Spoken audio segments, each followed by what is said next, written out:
are.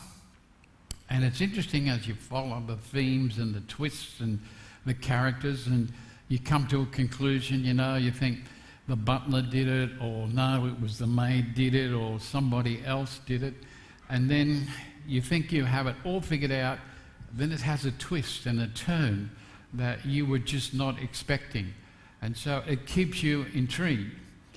There are other people who pick up books, they look at the front cover, and they go straight to the back to read how it ends. They're not interested in the middle and the intrigue. They just want to find out the ending.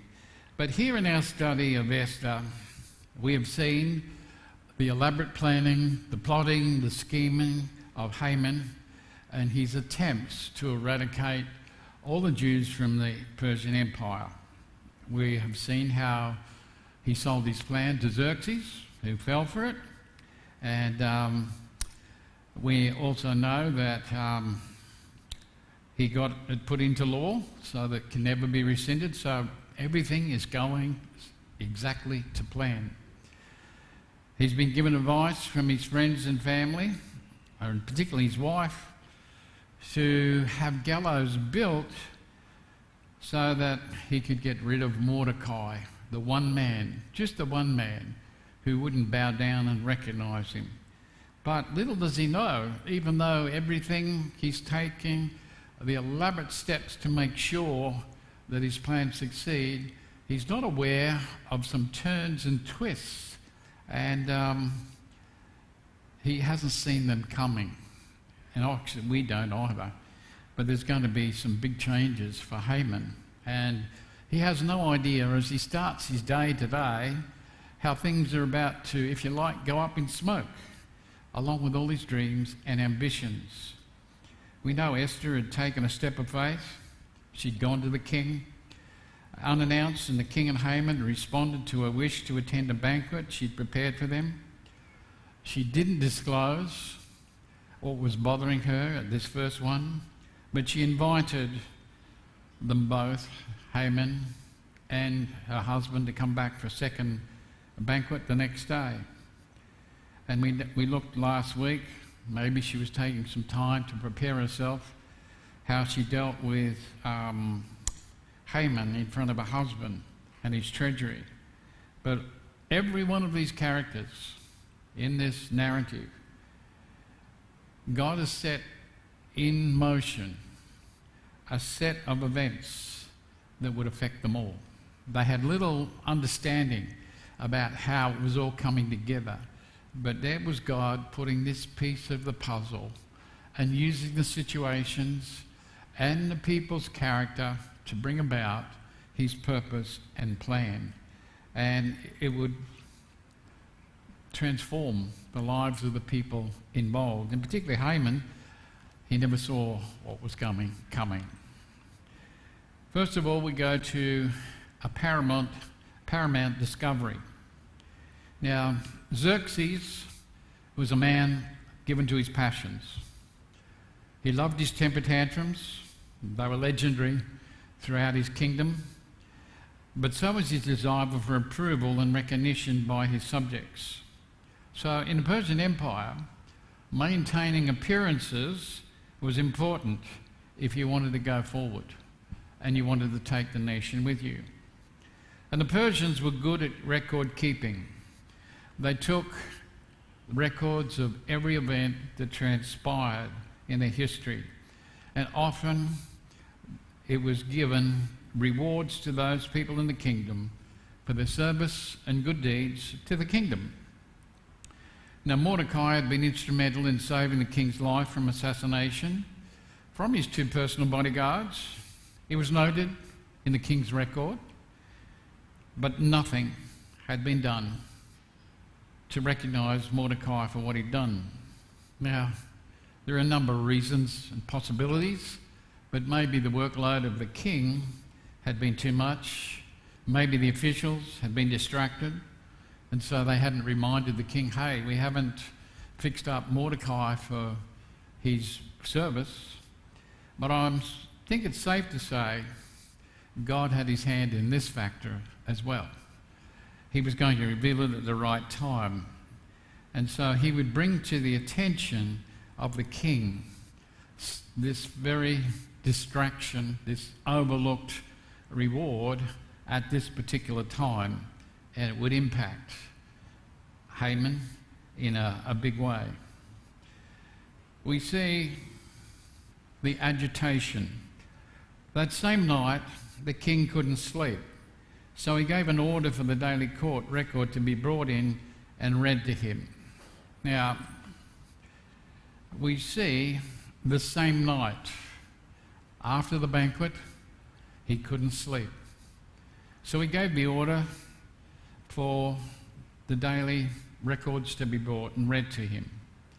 So maybe, being a man of passions, maybe he overdid it with the food, maybe he overdid it with the drink, and so now he's suffering an acute case of insomnia. You know, you can't get to sleep.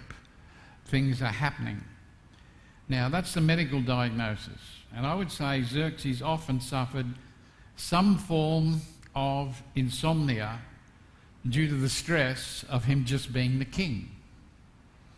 The decisions he had to make regarding the kingdom, trying to keep people happy, trying to keep up appearances and approval, as well as trying to expand the kingdom. All of these brought new challenges as well as the day-to-day running of the public service. And so if he's in charge of all this, you can imagine the poor eating habits and entertaining took their toll on him. Or just maybe he overindulged in his wife's good cooking. Maybe that was the problem. Maybe he drank a little more than he should. We'll never know. But there could have been many factors involved in his insomnia. And I think all of us that are sitting here can relate to what it's like to be unable to sleep. You know, you've gone to sleep and suddenly you've woken up and you just can't get back to sleep.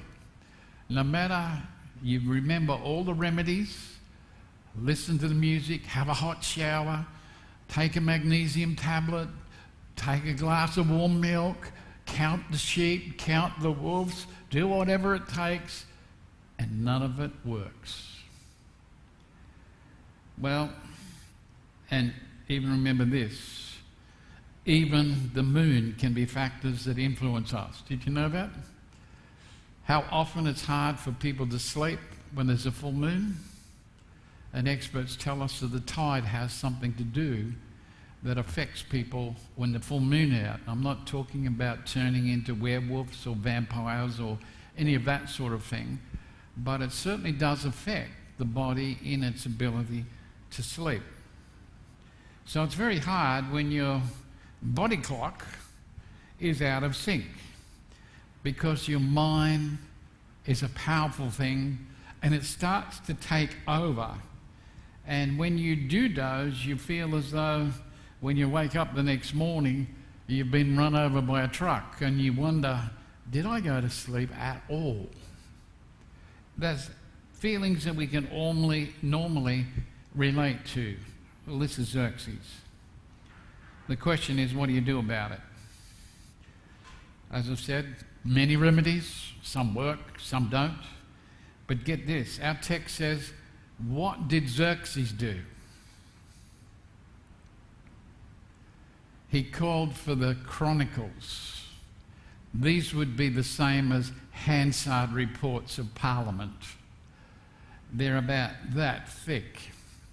Now, it would probably, and it should probably work if you've ever sat and listened to someone reading Hansard, because it's so boring.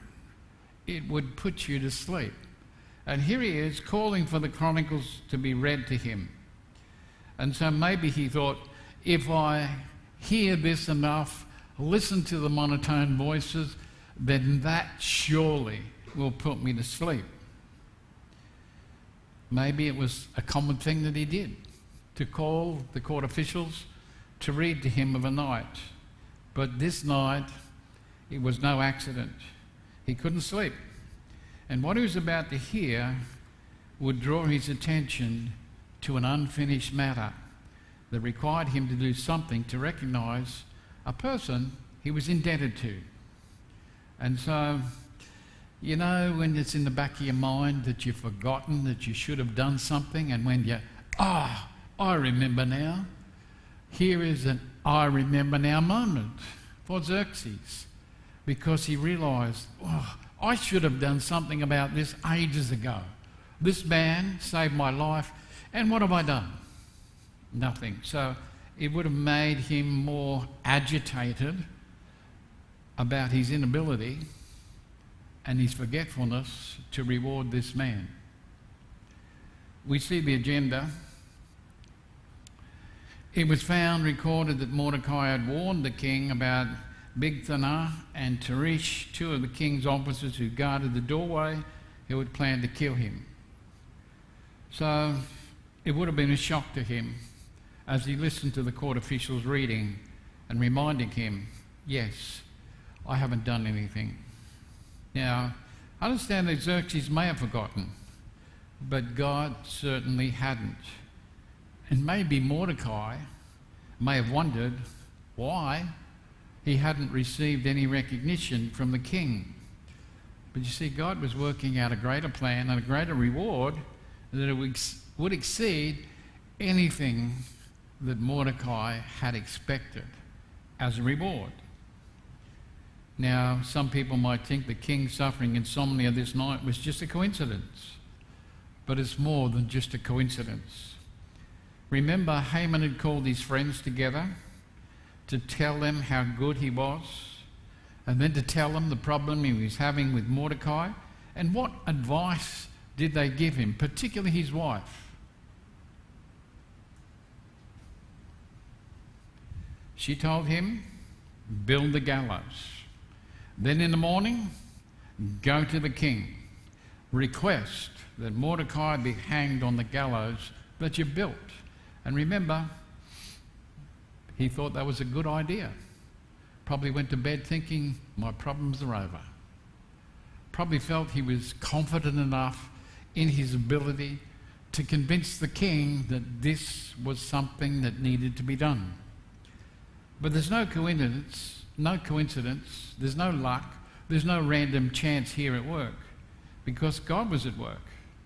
He was going to preserve Mordecai's life, and in fact all the Jewish community that were in the Persian kingdom. Now, there'll be times in our lives as Christians when you and I will face situations of uncertainty, and we'll be challenged. What are we to do when we have no control over the circumstances and events in our lives? Will we try to live for the Lord? And the more that we try, the worse things seem to happen. No matter what we do, they just tend to get worse and worse and worse. And it's in these times when we cannot understand why they're happening, when we cannot see what God is doing, we're called upon to exercise our faith and remind ourselves of God's promises. And one of those promises is that I'm working all things, not just some things, but all things out for your good, my good, to those who love him. That's his promise to us. So while we face these uncertainties, God is at work. He's promised, I've got this in my hand. I've got it under control. You just have to trust me that I'm going to work it out.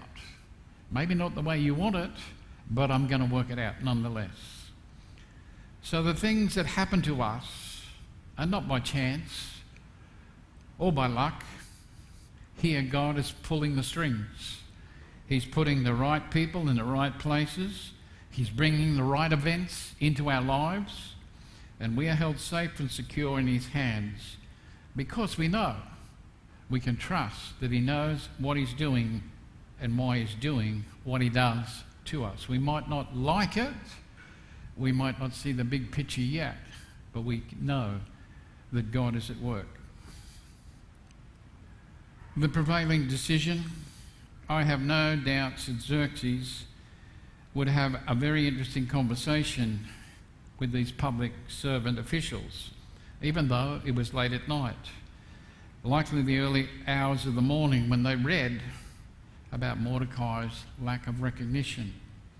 These following verses seek to bring out some of those discussions that took place regarding what sort of recognition should take place. The audit, the king asked, "What honour and reward has been given to Mordecai for this?"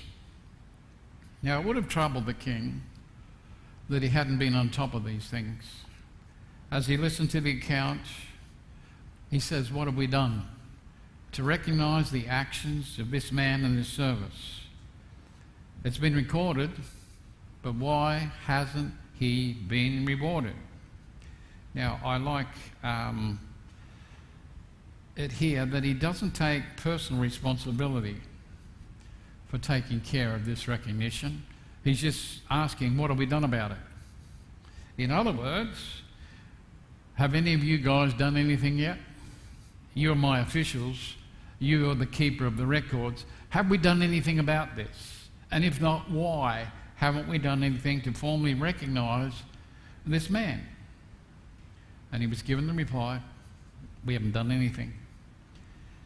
Now, it's very easy for us in the world in which we live to think that we deserve some sort of recognition, just even a little bit, for the things that we do. And I'm sure you could all relay times, events, people, places where you've worked, where you've gone beyond the call of duty, and all you wanted was a simple thank you.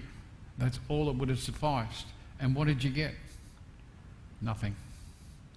So you begin to wonder, is this worth it? They just taken me for granted, they've taken me for a ride.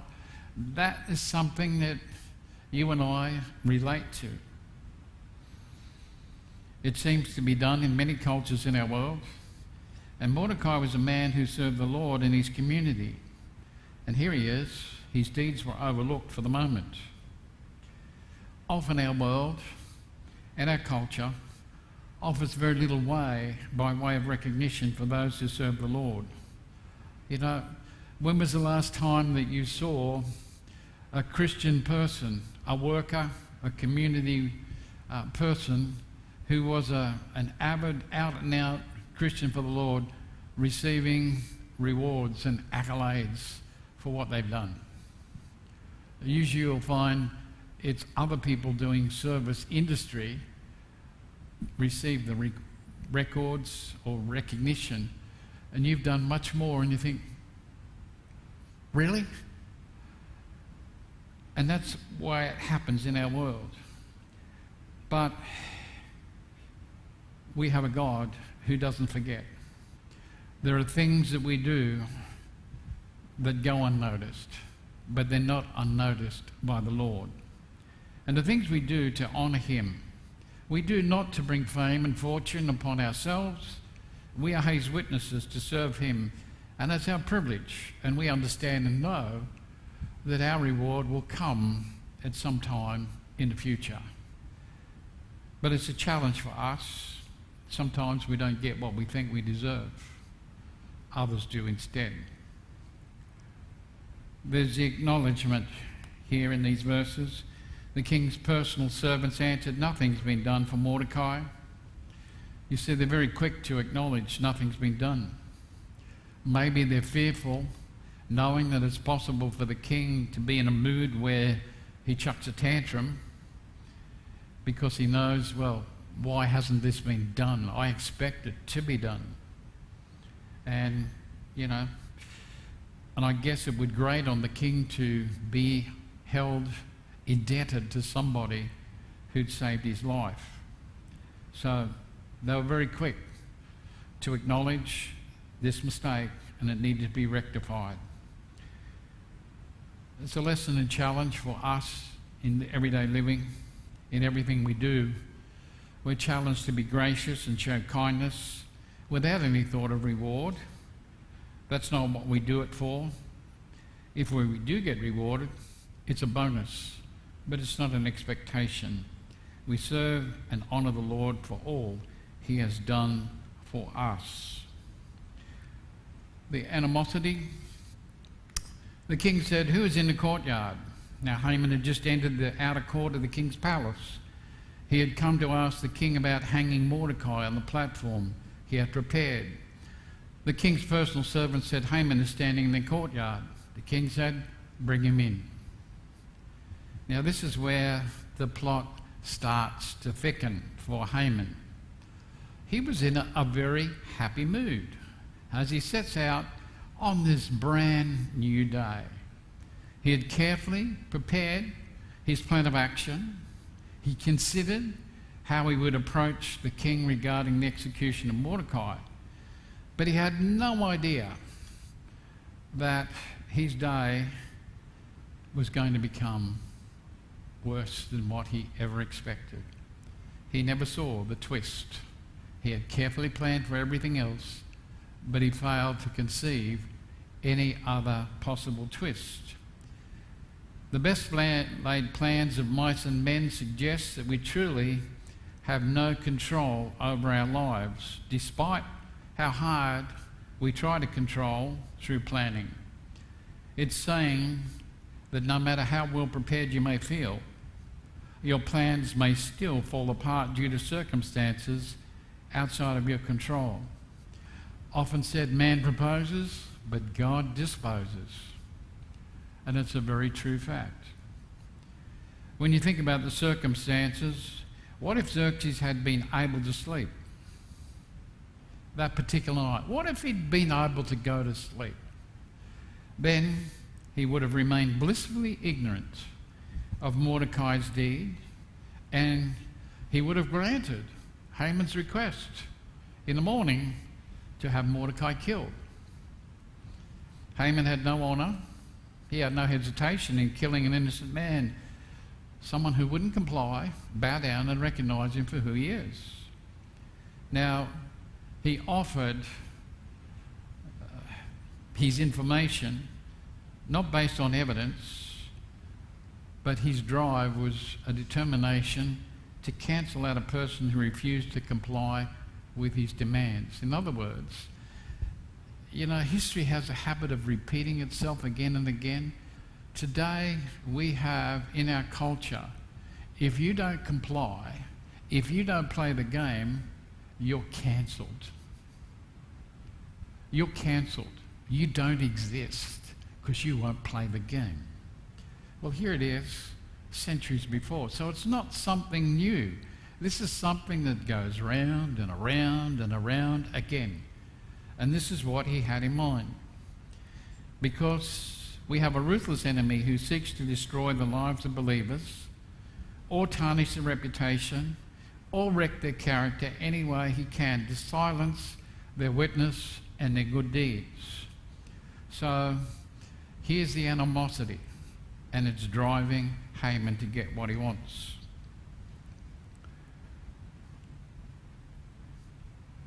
Oops, here we go. The assistants in verse 6.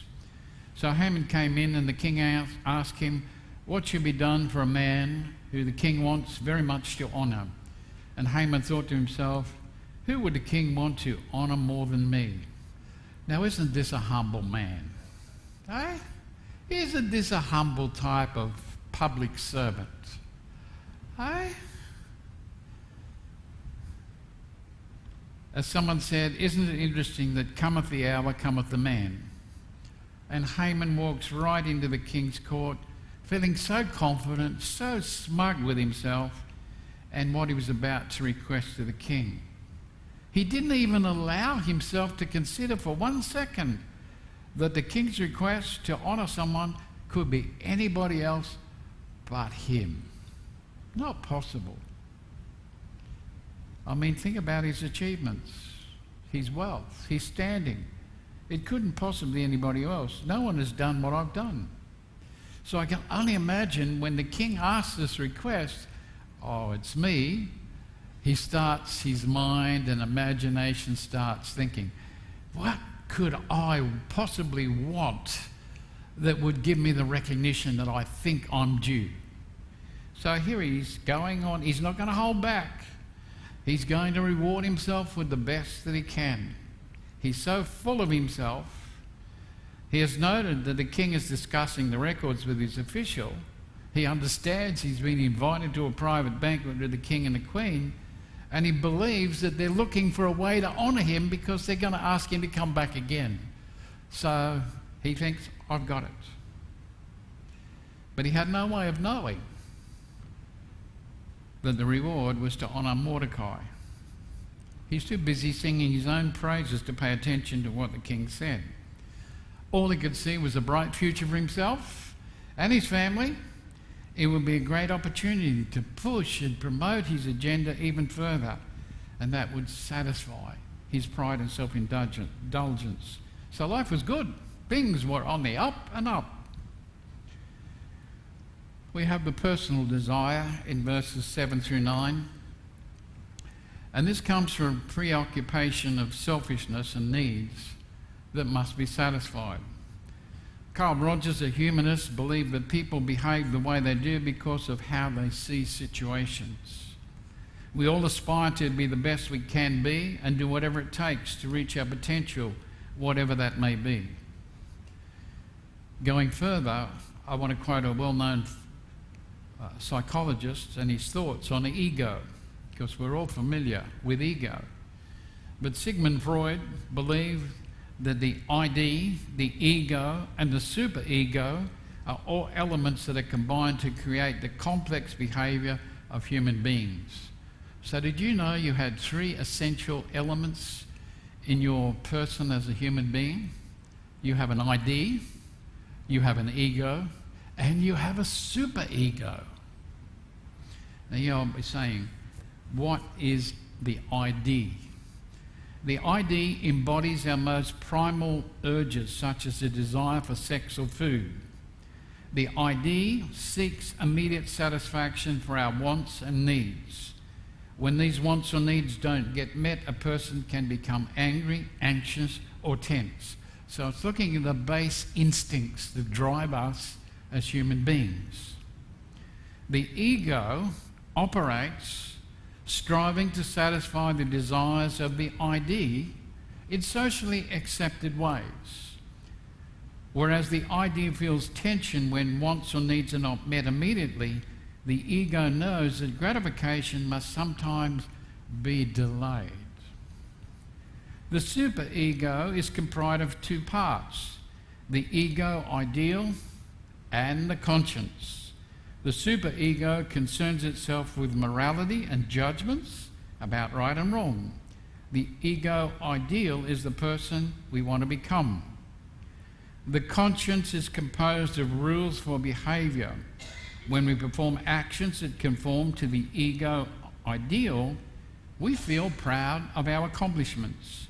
When we engage in behaviours that our conscience considers wrong, we experience shame and guilt.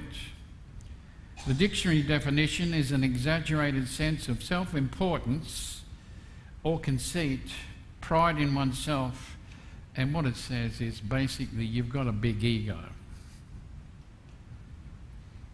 Outwardly, people with big egos look as though they have life figured out.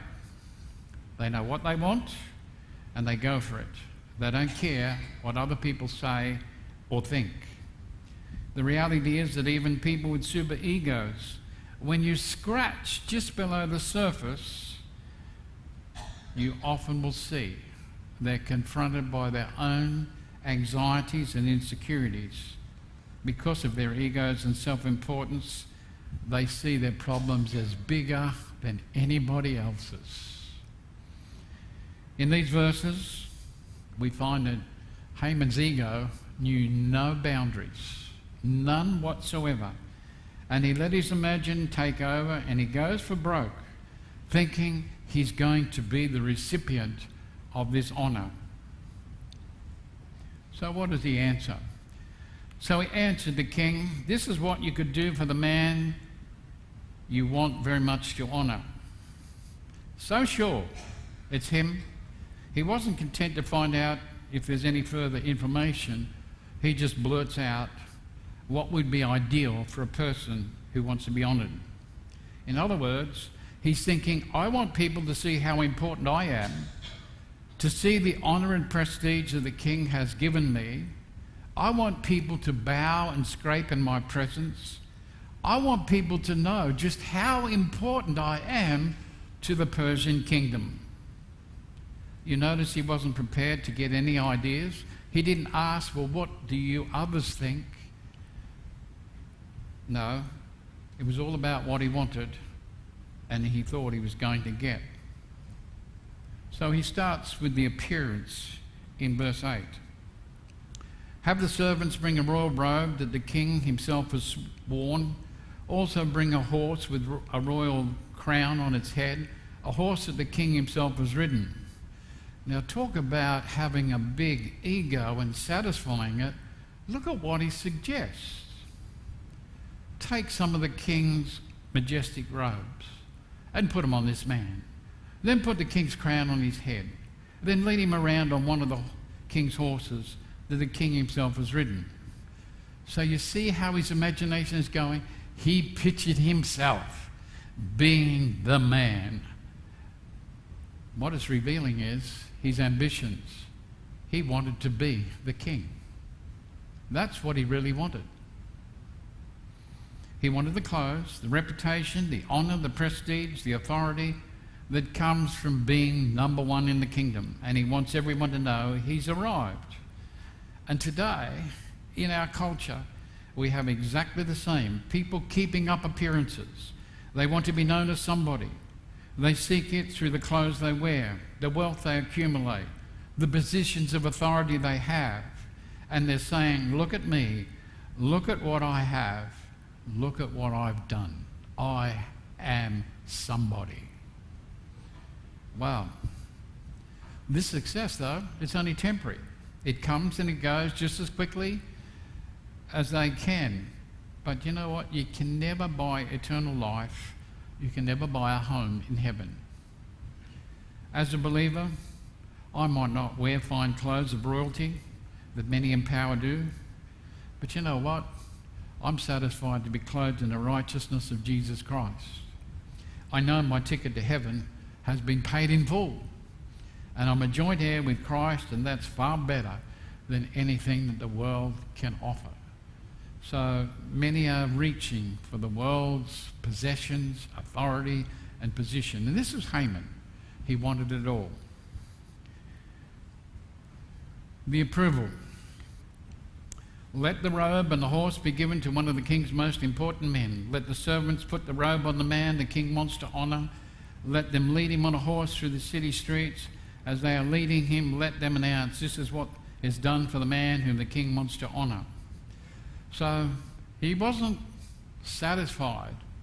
He pushed it to the most prominent level of grandiose that he could, thinking it would be his. This is the approval he wants. This is the recognition he wants.